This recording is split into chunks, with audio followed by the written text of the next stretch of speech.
It's Popples. Viral news and trending stories. Shaquille O'Neal wasn't just big. He was a problem the NBA had never seen before. 7'1", over 325 pounds, 4 championships, 3 finals MVPs, 1 regular season MVP. Legends didn't call him great. They called him a monster. On the court, he was unstoppable. Off the court, he was unpredictable, and both terrified the league. Shaq entered the NBA in 1992 as the #1 overall pick. From day one, the rules bent around him. He moved faster than someone his size should. He hit harder than defenses could absorb. As a rookie, he averaged 23 points, 14 rebounds, and nearly 4 blocks a game. He didn't just dunk, he broke backboards. The league had to reinforce the rims because no one had ever forced equipment changes through sheer power before. Orlando built everything around him. They paired him with Penny Hardaway. Skill, speed, and vision feeding raw force in the paint. By 1995, Shaq was already in the NBA Finals. He was only 23. The future looked limitless, but the fear he created was real. Scottie Pippen had guarded everyone. Magic, Bird, Malone, 6 championships beside Michael Jordan. When asked about Shaq, Pippen didn't hesitate. I didn't fear many players, but Shaq was one of them. Fear from one of the greatest defenders ever. Gary Payton felt it too, a defensive player of the year, one of the league's toughest trash talkers. Payton called Shaq mean, nasty, and vindictive. Unlike other big men, Shaq didn't protect his body, he weaponized it. Double teams failed. Zones collapsed. Fouls barely slowed him. From 2000 to 2002, Shaq reached a level the NBA had never seen. Nearly 36 points a game in the finals, over 15 rebounds, almost 60% shooting. 3 straight championships, 3 straight finals MVPs. Teams stocked 3 or 4 centers just to survive. Their job wasn't to stop him, it was to get fouled. Even Wilt Chamberlain noticed. Shaq gets away with what I'd call murder in the paint. Then came the criticism. Kareem Abdul-Jabbar questioned his greatness. Shaq heard it. The next game, 61 points, 23 rebounds. He didn't respond with words, he responded with dominance. In Los Angeles, Shaq joined an 18-year-old Kobe Bryant, 2 alpha personalities, 1 locker room. Kobe demanded obsession. Shaq trusted talent. Neither backed down. They clashed, they argued, they nearly fought, and still, they won 3 championships. Phil Jackson later said something that still echoes. If Shaq had Kobe's work ethic, they could have won 12. But the monster label didn't stop at basketball. In the locker room, Shaq thrived on chaos. Pranks weren't jokes, they were power plays. Veterans and rookies alike became targets. Stories spread across the league. Wild, shocking, unforgettable.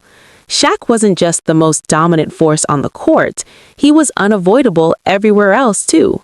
Shaq loved to joke, but his version of humor had no limits. Rookies learned that fast. What started as pranks crossed into humiliation. Lines most locker rooms would never touch. Shaq erased them.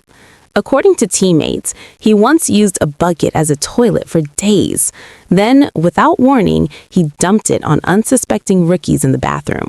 This wasn't harmless hazing. It wasn't a joke. It was about power. Gary Payton tried to respond with humor, stealing Shaq's underwear as payback. Shaq didn't flinch. He drove through Miami wearing nothing but a towel, then ditched the towel too. Boundaries didn't exist for him. Shock was the point. The chaos didn't stop at jokes. Shaq was involved in physical altercations across multiple teams. Scott Skiles, Alvin Robertson, Zydrunas Ilgauskas, practice fights, punches, chokeholds. Shaq later admitted he'd punched 5 teammates across 6 teams. He didn't apologize. He didn't explain. Winning often covered the damage. In 2006, Miami won the championship. Dwayne Wade became a superstar. Gary Payton finally got his ring. But Shaq was changing. At 35, his body couldn't dominate like before. The league had caught up. Reality had arrived. Gary Payton pulled him aside, not as a teammate, as a truth teller. You've done enough. Let go. Sacrifice. Win one more. Shaq listened. He stepped back, let Wade lead, accepted a smaller role, and won his 4th championship. That was the contradiction. Shaq could humiliate teammates, then accept hard truth from someone he respected. But conflict followed him everywhere. No feud defined him more than Kobe Bryant. They won 3 championships together. They barely tolerated each other. It wasn't about basketball. It was ego, work ethic, control. In 1999, Shaq slapped Kobe in practice. A message, know your place. Kobe refused. By 2004, the feud was public. Interviews, accusations, blame. The dynasty collapsed. Shaq left for Miami. Kobe stayed. The shots continued, even through rap diss tracks. But time softened things. When Kobe died in 2020, Shaq broke down. All the fighting vanished. The best teammate I ever had. Then there was Dwight Howard. Howard called himself Superman. Shaq took it personally. Years of criticism followed. Public, relentless, I'm necessary. Even after Dwight won a championship, the shots kept coming. Some feuds never end. Kareem Abdul-Jabbar questioned Shaq's work ethic. Shaq responded with silence and petty all-time rankings. Charles Barkley fought him on the court. Now they joke on TV.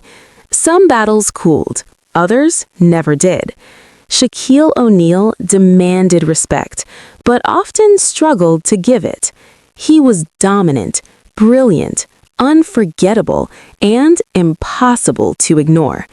Time softened some wounds, but Shaq never stopped fighting ghosts. His modern feuds follow a familiar script. He targets centers who threaten his place in history.